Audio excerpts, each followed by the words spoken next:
Hi everyone, welcome to Rosie's Dessert Spot. Today I am doing an unboxing of the Ooni Halo Pro. This is not a sponsored video. They did not reach out to me. I went out and I bought this with my own money because I was super excited about the bread making potential of this and also for cakes. I do create more bread than cake these days, so I thought I would invest in a machine that can do bread really well, and then cakes.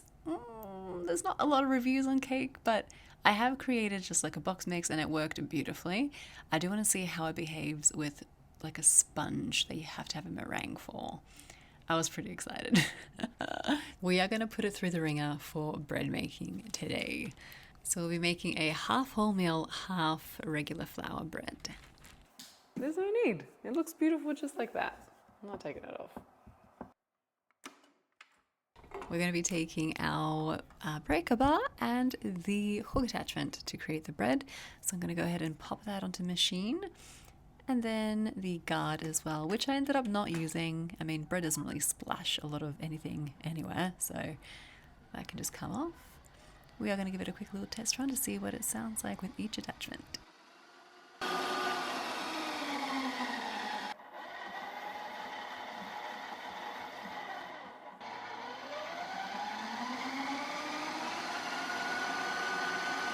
For the freshly milled flour portion, I'm going to be using my Hawas Octagon from Skippy Grain Mills. I'll leave a link down below where you can find that one. And this is just hard white wheat that I'm milling down on the finest possible setting. I only ever run it through my mill once, and it does a really good job. There is the recipe for all of this in the description box below for you guys as well. And this made about 4 loaves. Or you could also do 3 loaves and then maybe just like 5 little buns as well. I'm going to be adding in my white flour along with my wholemeal flour, so half and half. I'm going to then add in all of the water necessary for this recipe. So this is going to be a 70% hydration dough. And I'm going to just let that run on about 20 to 30% speed, just until everything combines and I don't see any dry flour. So I'm creating a bit of an autolyse for this. So I'm not going to add any salt or yeast at this point. It's just going to be time now for the flour to absorb the water. I'm going to cover it so that it doesn't dry up. And I left it there for about 4 hours. I really wanted the bran in the fresh mill flour to soften out. The night before, I prepared a poolish. So this is the pre-ferment. I'll also make sure to list this in the recipe down below. It's just basically equal parts water and flour and then a bit of yeast.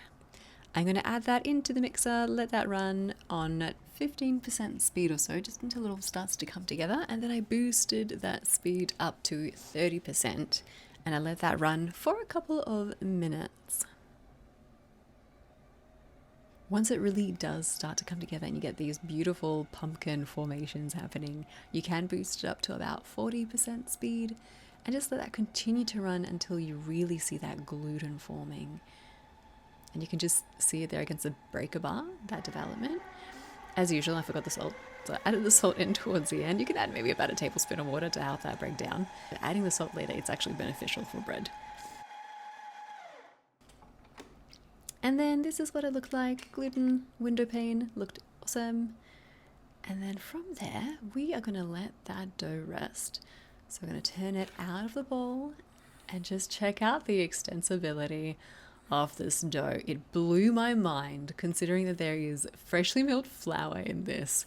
And freshly milled flour, if you don't know, the gluten's it's there, but because it's got the bran, you don't really develop that super open crumb. It's more of a rustic, dense kind of bread. So the result of this dough, oh my lanta, it was just amazing. I loved it. So we're going to let it rest in a oiled bowl, or you can just leave it on your bench top. Maybe cover it with cling film or a towel just to make sure that it doesn't dry out. After about half an hour, I gave it my first stretch and fold, and then I continued to do this every half hour, and I did so 4 times. From here though, I did move it into a bowl just to make it a little bit easier. The bench is always going to be cold, so it's going to slow down that fermentation. Putting it into a bowl, much better for fermentation. This is what the final bulk ferment looked like. So I let it almost double in size and then I cut it out into portions. So I've got about 650 to 700 grams, I believe I did, worth of dough per banneton. I did 3 loaves, and then with the remaining dough I just did these little balls so that I could make mini rolls later, and they came out pretty amazing as well. I'm going to shape them and then let those rest, the big loaves, for about half an hour before we do a final shape. So technically this was their pre-shape. I like to place it upside down because I know the skin on top isn't going to be sticky. And then I fold in one side, fold in the other side, give it a little bit of a pinch so that it sticks. And then I'll roll it in on itself, making sure to be as gentle as I can because I want to maintain as much of that beautiful gas in there as possible. That's what's going to give us that beautiful open crumb. Give it a pinch on the sides, a little bit of semolina flour to make sure it doesn't stick, and into the bannetons they go. I will do one final kind of pinch so that we get a bit more of a taut skin, and then let that just about double in size again. I let mine rest for about 40 minutes or so. It was a pretty warm environment in my home that time. And just look at all that gas in the surface. I was absolutely on cloud 9 while making this video. It was just such a beautiful thing to see, this bread like this. This is what it looks like after about 40 minutes. A little bit of semolina, and then upside down she goes onto a paddle, wooden paddle. And then we're going to score it from one end to the other, spray it with water so that it has the opportunity to continue to puff up and spread, and it also creates a bit more of a crunchier crust for your bread as well. I like to go about 1/2 centimeter deep with my razor there. You can also add steam into your oven by pouring boiling hot water into a cup as well.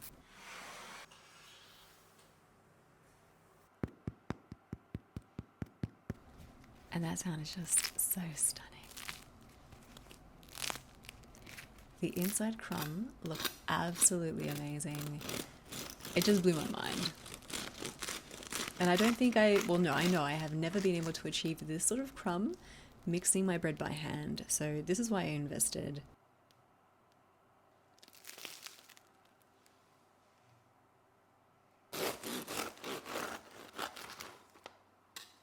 I'm going to also create a super airy sponge cake with this machine and some buttercream, so we'll test it out, put it through the ringer for cake decorating purposes and see how well she behaves. So thanks for watching, and I'll catch you in that video.